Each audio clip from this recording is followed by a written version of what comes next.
Bab 2466. 4 orang meninggal.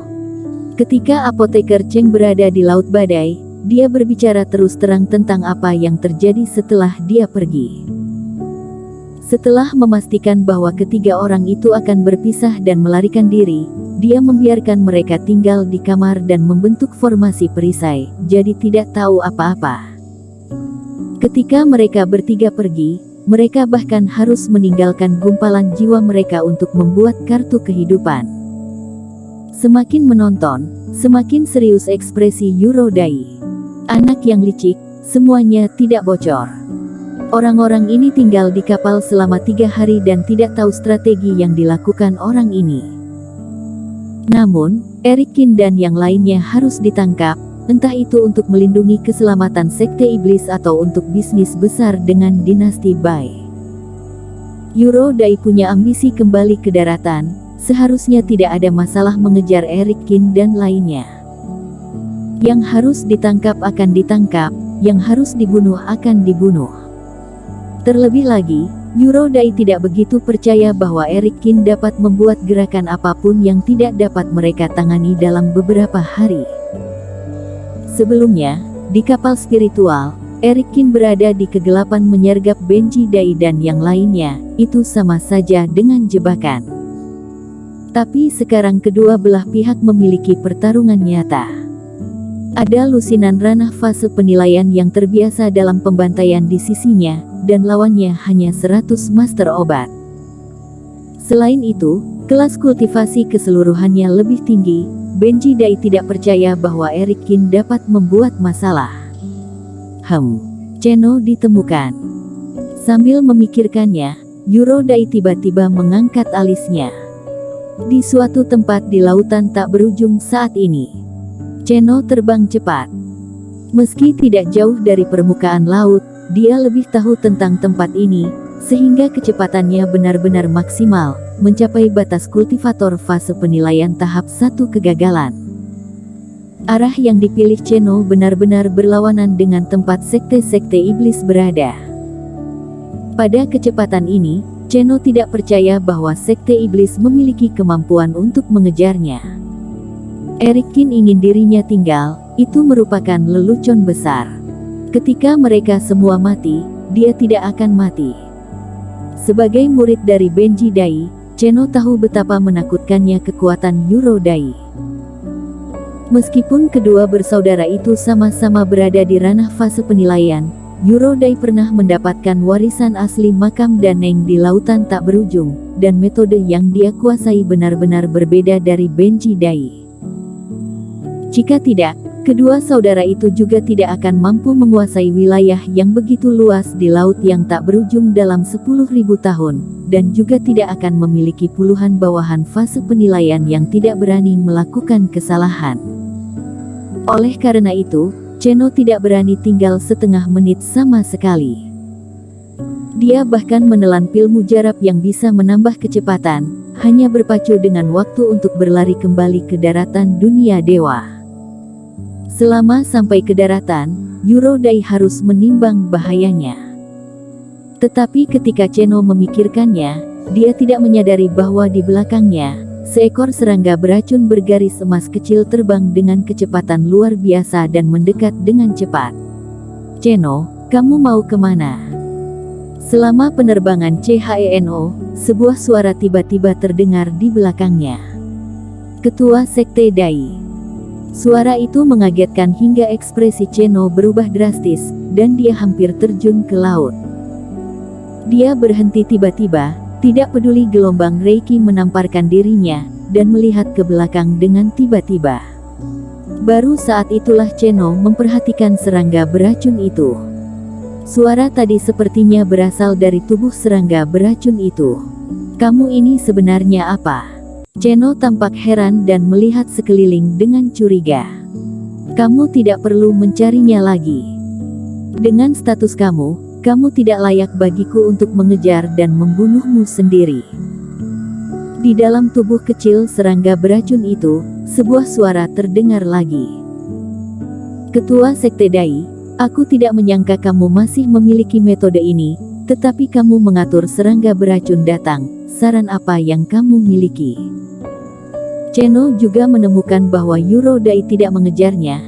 Hanya ada serangga beracun yang bisa mati terjepit dengan 2 jari di dekatnya, dan ekspresinya tiba-tiba menjadi santai. Sepertinya kamu tidak panik sama sekali tentang pengkhianatan sekte, tapi kamu ingat sumpah yang kamu ucapkan, kata Eurodai. Haha, Dai ketua sekte, kamu bercanda, kita semua adalah orang yang diusir dari dunia oleh daratan dunia dewa. Sumpah hanyalah sebuah formalitas, kamu tidak akan naif untuk berpikir bahwa aku akan selalu setia kepada saudara-saudaramu ketika aku bersumpah. Cheno mencibir. Lebih baik bicara sesuatu yang serius.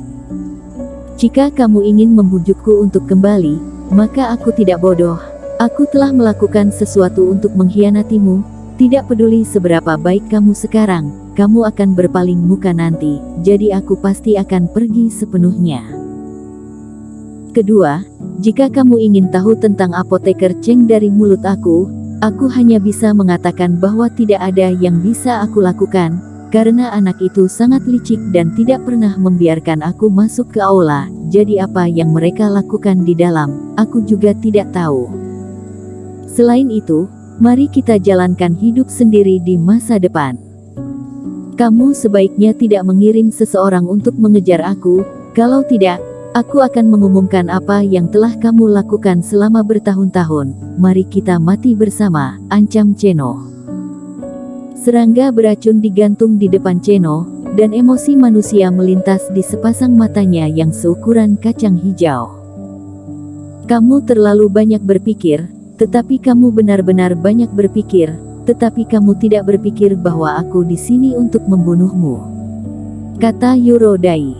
Aku akan membunuh siapapun yang mengkhianatiku tanpa ampun. Haha, Eurodai, kamu lucu, kamu ingin membunuhku karena kamu serangga beracun. Cheno tertawa, seolah-olah dia telah mendengar hal paling konyol di dunia, dan dia bahkan tidak repot-repot memanggil ketua sekte lagi. Oke. Aku akan melanjutkan perjalananku, Eurodai, kamu bisa mengejarku sebagai serangga beracun. Ini pasti sangat sulit untuk dibudidayakan. Memandang kebaikanmu sebelumnya, aku tidak akan membunuhnya. Kamu jaga diri. Setelah selesai berbicara, Cheno tidak bertele-tele, dan berniat untuk menoleh ke jalan. Cheno, kamu mengecewakan aku. Tetapi pada saat ini, antara langit dan bumi, angin dan awan berubah warna. Serangga beracun bergaris emas ini meledak dalam sekejap, dan pusaran air yang ganas muncul di tubuhnya, langsung menjadi lebih besar. Ke segala arah, untaian aura spiritual murni terus mengembun menuju pusaran, dan akhirnya berubah menjadi sosok. Eurodai, kamu. Ketika Cheno melihat Eurodai muncul, dia hampir kehilangan jiwanya. Siapa sangka serangga beracun bisa menjelma menjadi penampilan Eurodai. Cheno, apakah kamu benar-benar berpikir aku tidak bisa membunuhmu? Dengan ekspresi dingin di wajahnya, Eurodai mendekat selangkah demi selangkah. Eurodai, jangan paksa aku, kamu sekarang datang dari proyeksi kekosongan. Kultivasimu hanya memiliki fase penilaian tahap 1 kegagalan, kamu tidak bisa melawanku. Setelah sok, Cheno berangsur-angsur menjadi tenang, malah mengeluarkan belati, berniat mengancam Eurodai untuk pergi. Bukan lawanmu. Eurodai mencibir. Aku bahkan tidak memperlakukanmu sebagai lawanku. Kamu bisa menyerang, kalau tidak, kamu tidak punya kesempatan. Eurodai, kamu yang memaksaku. Cheno memalingkan wajahnya dan terbang dengan pisau. Rasakan perbedaan besar antara 2 kegagalan dan 1 kegagalan. Hah. Eurodai mengangkat tangannya, dan cahaya hitam tiba-tiba meledak dari ujung jarinya. Ketika cahaya ini terbang, itu hanya seukuran wijen, tetapi itu meluas melampaui kehampaan. Dan itu secepat kilat. Di depan Cheno, cahaya hitam ini tumbuh lebih besar dan lebih besar. Dengan keras, Dada Cheno langsung hancur, dan jiwa musnah bersamanya. Cheno juga mati. Di kapal spiritual, Erikin membuka matanya, memancarkan secercah cahaya. Pada titik ini, keempat orang yang meninggalkan kapal spiritual di lautan tak berujung sudah meninggal. Bersambung.